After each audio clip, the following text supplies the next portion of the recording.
two, boom. Okay. The clap is how we sync up all the sound. Got it. I'm sure you've been on camera before. A little bit. It's like when they do the clap. Yeah. same thing. So.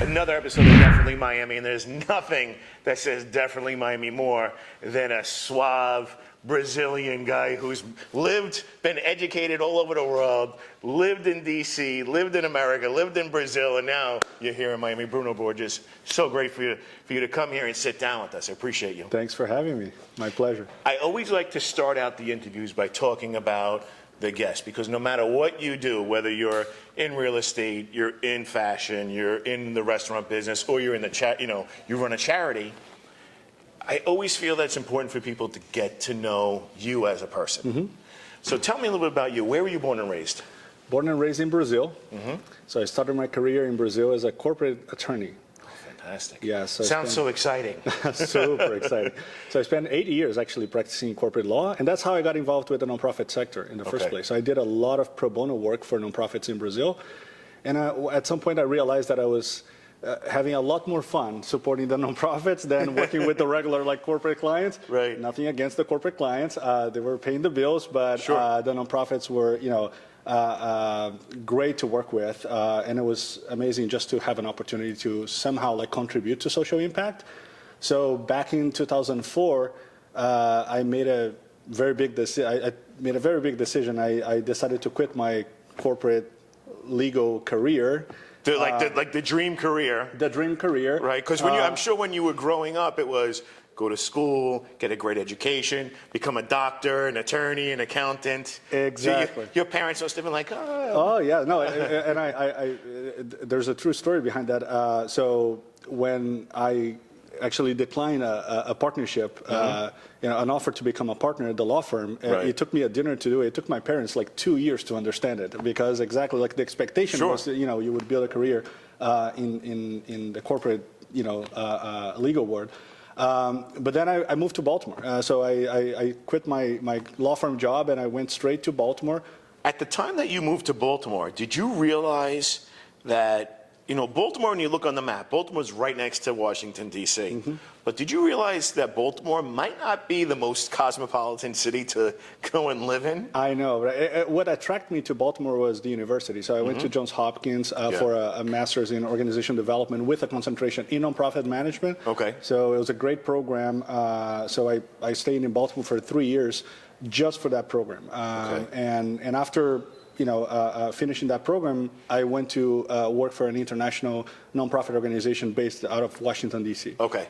Now, Johns Hopkins is primarily known for two things. It's a medical school and great lacrosse. How did you end up going? You went there for business and law, or how did you choose Johns Hopkins? So, is it John Hopkins or Johns Hopkins? Johns Hopkins. Johns Hopkins. Johns Hopkins. Yeah. So first, I went there for it was a certificate in nonprofit management. Mm-hmm. But when I got there, after 3 months, one thing led to another. You ended up meeting people, and the certificate program that I was part of got approved as a concentration area for the masters in organization development from the business school, from the Carey Business School. Gotcha. And then I got accepted. I applied for the masters, got accepted, transferred all the credits from the certificate to the master's program, and I ended up doing a master's in organization development from the business school with a concentration in nonprofit management. Wow. Okay, so Baltimore. How different was Baltimore from Brazil? Very different. Yeah. Very different. Climate-wise, culture. Everything. Yeah. And I was living in São Paulo before. So São Paulo is, it's more kind of New York. It's one of the largest cities in the entire world. Yes, it is. It is. Okay. Yeah. So. I mean, Baltimore is beautiful, very historic, very close to D.C. Mm-hmm. And now you were working for a firm based out of D.C., correct? Yeah, so I joined, right after that program, I joined an international nonprofit in D.C., which happens to be the largest association of social entrepreneurs globally. Okay. So there are close to 4,000 social entrepreneurs as part of this large network. And I got to work with them for for 10 years. I stayed wow. with that organization for 10 years. Yeah. Wow, it's like a lifetime. Yes, it is. It was great. It was a fantastic experience. So you make the move from Brazil to Baltimore and the DC area. Mm-hmm.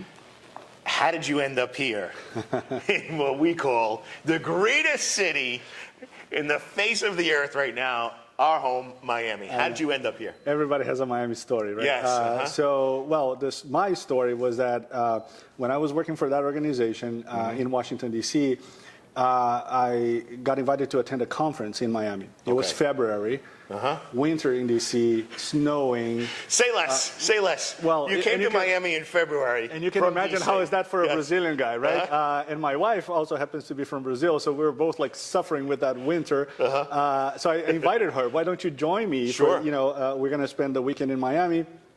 And it was a Saturday evening when we found ourselves sitting outside, mid-February, just having a cocktail, enjoying the outdoor, and we look at each other and we're like, okay, this is it, right? We just need to make it happen. And a couple of months later, we don't need anything else after that. That's how I got into it. Wow. I think everybody has a story about how or when they made the decision to move to Miami. I know for myself, I had a very similar story. So I grew up in New York, educated in New York, worked in New York, 20 plus years working in the banking business. Well, the time was about, 15 years or so working in the banking business in New York. And again, it was that hustle, the bustle, the grind. We call it the rat race. Hot as hot can be in the middle of the summer and very, very cold in the middle of the winter. And I can remember coming down to Miami. Growing up, I always loved Miami because it was portrayed in the media as being this Shangri-La. And I can remember being here. Had to be 2004, New Year's weekend, 2004. At the time I was married, sitting at the pool at the Shelbourne, and I was doing emails on my BlackBerry, right before iPhone. And I just remember sitting there saying, "It's so inexpensive to live here compared to New York, and I know I could do what I do here, I could do in New York." And then when the opportunity came, right around 2011, 2012, I took it and I ran, and I haven't looked back. And now I feel like, probably you feel the same, I've been here so long now, 10 plus years, that even when I go back to New York, which I go back frequently, my family's there, it doesn't feel like home the same way that Miami feels like home. Yeah. I feel the exact same way. 3 years in Baltimore, 5 in D.C. Loved both cities. We had an amazing experience there. But Miami was the very first time that we actually had that feeling. Like, this is home. This is where we want to raise our family. What is it, so I named our show Definitely Miami, right? And then we ended up naming the network Definitely Miami. And people always ask me, what does that mean? And I said, Definitely Miami is the best term to describe something. When you see something, it's definitely Miami. Or that feeling that you get when you walk into a restaurant and you hear maybe the table next to you is like last night I went out to dinner. The table next to us is speaking German. The table behind us is speaking in Russian, French, Spanish. The waitress was from, Portugal. The busboy was from Brazil. No, I'm not trying to degrade, Brazilian. But that feeling that you get when we're not even a melting pot. I feel like we're a rock tumbler here, where we're just a bunch of rocks that have gone into this mixed up thing. We've gotten smoothed out. We all fit together, but we all keep our own independent cultural identity. To me, that's definitely Miami. Yeah. Which brings me to the next point. What is it? Let's talk about our favorite things about Miami. We both live in Miami Beach, which I just found out about when you walked in and we started talking.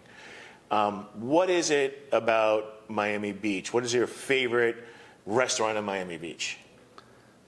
Good question. Let's talk top three, because you can have a favorite Italian, you can have a favorite steakhouse, you can have a favorite, what's top three restaurants that you go to the most in Miami Beach?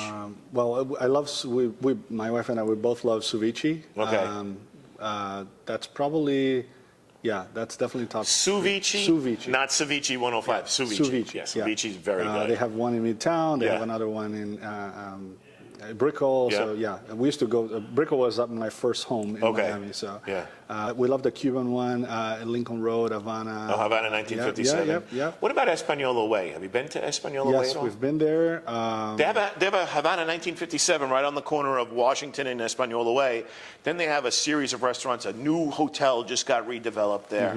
We're lucky because we've seen Miami change. We both got to Miami around the same time. We've seen Miami change so much since we got here. When you first got here, my experience was that, I would get on the elevator at 8 in the morning to go to work, suit, briefcase, and nobody else would be on the elevator. But when the elevator got down to the bottom floor, I'd see people coming in from going out at night. And I felt like I was the outsider because I had a 9-to-5 job and I worked in corporate America.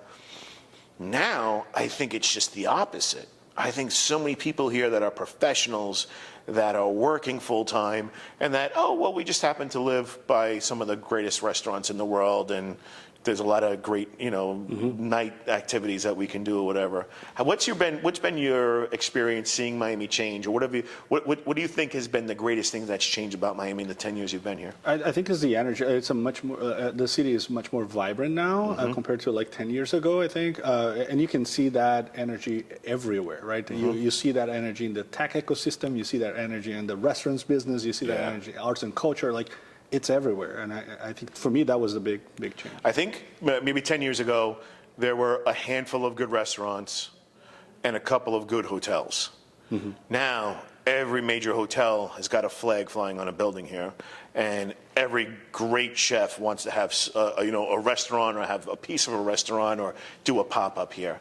In addition to that, we see people like Moishe Mana. So Moishe, he was one of the driving forces in developing Wynwood, him and the Goldman family.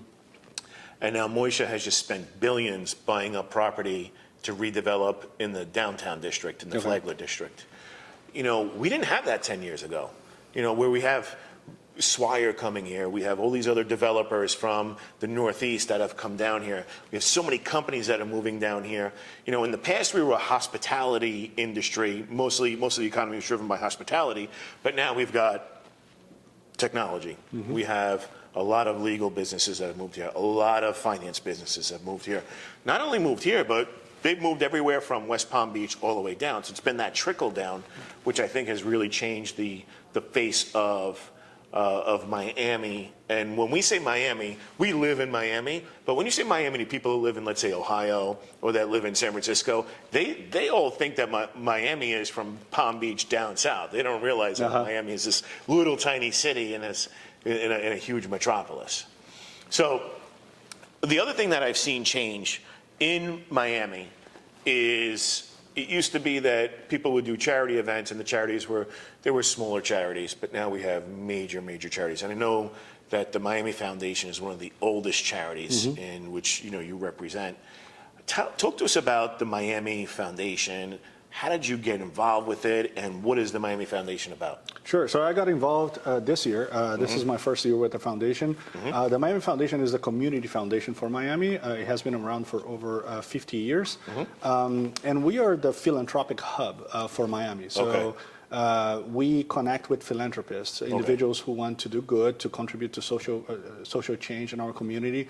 And we connect them with nonprofits that are doing amazing work, whether it's in animal welfare, equity, environment. We have a network of more than 1,000 nonprofits that we support with grants and with strategic connections to those individuals. So we're this hub that you're like the charity of charities. That brings dollars to scale positive social impact. Great. Now you have an event on the 11th, I believe, right? So we actually, the campaign is already on and it's already live. It's called Jersey for Miami. Well, now when you say Jersey for Miami, forgive me, because I'm a guy that was born in Brooklyn, raised in Long Island, New York guy. When people say Jersey, I automatically think of New Jersey, right? But in this case, we're talking about actual sports jerseys. Yes, we are. Okay. So what is the Jersey for Miami? Explain this to us. So jerseyformiami.org is a fundraising competition that we just launched in partnership with the 5 big major sports teams in Miami. So the Miami Heat, the Miami Dolphins, the Miami Marlins, Inter Miami, and the Florida Panthers. Okay. And they all came together to, co-sponsor, co-create this campaign with us, where it's a fundraising competition. So all you have to do is go to jerseyformiami.org, Right. create your page, you share your page with your friends and family, you ask them to support the cause of your choice. Right. For every dollar you raise, you get a point. And the folks with most points, the top 3 fundraisers by November 11th, will get big prizes. And the top prize is 5 signed jerseys from the big teams, $5,000 in cash, Holy cow. and $5,000 to give away to your favorite nonprofits on Give Miami Day, which takes place November 17th. Okay. So, That's phenomenal. I know. So We're super excited. how'd you come up with this idea? Because to me, it's even though it's a charity, it's about marketing. And everybody, you go to most people's offices, and what do they have? Like even here, we're looking. There's a picture. We have basketball pictures of Muhammad Ali, who famously trained here at the Fifth Street Gym in Miami Beach. Everybody loves sports memorabilia. How'd you come up with the idea? Jersey for Miami. So we partnered with an amazing agency called Founders. So we brought them on board to help us kind of, with the creative process for this campaign. We knew we had, the networks, and we were always trying to think about new ways of reaching people that are not necessarily connected with the, with charitable giving. And because last year alone, we had 38,000 donors on Give Miami Day, which is the big, giving day in Miami. Yeah. But we thought okay, how do we, there are more than 2 million people living in Miami. How do we get to those folks, right? And that's the challenge that we presented to Founders. And they came back with this amazing idea that, let's connect with sports fans and let's offer sports fans an opportunity to become change makers, right? So especially in a year like this, where the Miami Dolphins are having a phenomenal year. I'm a lifelong New York Jets fan, so to see the Dolphins winning. But since now I've been in Miami, I'm rooting for the Dolphins, and the Panthers have always been, from a hockey standpoint, have always been there. What's this? I'm not a soccer fan. So is Inter Miami in the playoffs, or? So they of course you're a huge soccer fan. You're Brazilian, yes. Soccer in Brazil is kind of a religion. So yeah, huge soccer fan. Excited to see Inter Miami just went for the first time to the playoffs. Amazing. So yeah, they got kicked out by the New York team. Yes. But they had an amazing season. With last season of Higuain. So. But it was super excited. Have you been to their stadium up in Philadelphia? Yeah, that's the Pink Stadium, right? Yes, the Pink Stadium. Yeah, fantastic. Yeah. Amazing stadium, and they were great partners to work with. So we had 3 players from Inter Miami involved with the campaign. That's great. So Leo Campana, Robert Taylor, and the team captain Gregory Silva, they all joined the campaign. So the jerseys are actually signed by them. Yes, so it's so cool. So it's super cool. Well, listen, we're going to take a look at the jerseys, right? But if you want to get involved, how do people find, or how can they actually donate? How can they find it online? So they go to jerseyformiami.org. Okay. And again, all you have to do is go to the jerseyformiami.org website. You create your profile. You select the cause that you like, whether it's animal welfare, equity, environment, and then you start fundraising. Share with your friends and family. Every dollar that you raise, you get a point. And then the folks with most points will win. And let me tell you, since we launched, this campaign is already live, it has been fun. Super competitive. Super. I'm addicted to checking the leaderboard, because the leaderboard keeps going up and down, up and down. You're checking all the leaderboard like an Instagram model checks their likes on Instagram. Yeah. Oh my goodness, that's so awesome. All right, so let's check out the jerseys. And they could find it at, what's the website again? jerseyformiami.org. jerseyformiami.org. So it's right here. Make sure you click on it. Get out. Get involved in this charity. We only have a couple of days left, so let's get involved with it. Let's check out the jerseys. Let's do it. Let's do it. We talked about it a lot, but we really want to see these jerseys and see what the deal is. Show us some of these soccer jerseys. Let's see them. So this is the Inter Miami one. Okay. It's beautiful. You can check Jersey for Miami. This is a collector's item, let me tell you. And this one is from the team captain, Gregory Silva. And it's signed over here. Yes, it is. It is. So cool. Yeah. Wow, that's awesome. Yeah. Great. What else you have? We got the Marlins. Oh, yes, from DJ Bleeday. Okay. Another one signed here. Yeah. It's great stuff. Picture this, seeing this hanging in our studio, so when we do interviews in the future, we can see it. Yeah, you got the here we go. dolphins from Phillips. So this guy, this is an interesting story. You know, he played at UM. Uh-huh. And he's been like a hurricane, double entendre, on the field playing defensive end for the Dolphins this year. Yeah. And then we got the Panthers jerseys. Yeah, this is a special one. We actually got the jerseys Wow. signed by the whole team. So Amazing. Yeah. So cool. I love it. And then we got the Heat. Yeah, and we got a Heat one. I like it. So- And who signed this one? So the one that is going to be signed for this campaign is going to be from Gabe Vincent. Okay. So yeah, Gabe is signing 3 shirts for the 3 winners because we're giving actually the whole set of 5 signed jerseys for the first 3 folks that get on top of the leaderboard. So Get on the leaderboard. yeah, so the first 3 get 5 signed jerseys. The first one get 5 signed jerseys, $5,000 in cash, and $5,000 in a Give Miami Day gift card, so you can give away to your favorite nonprofit.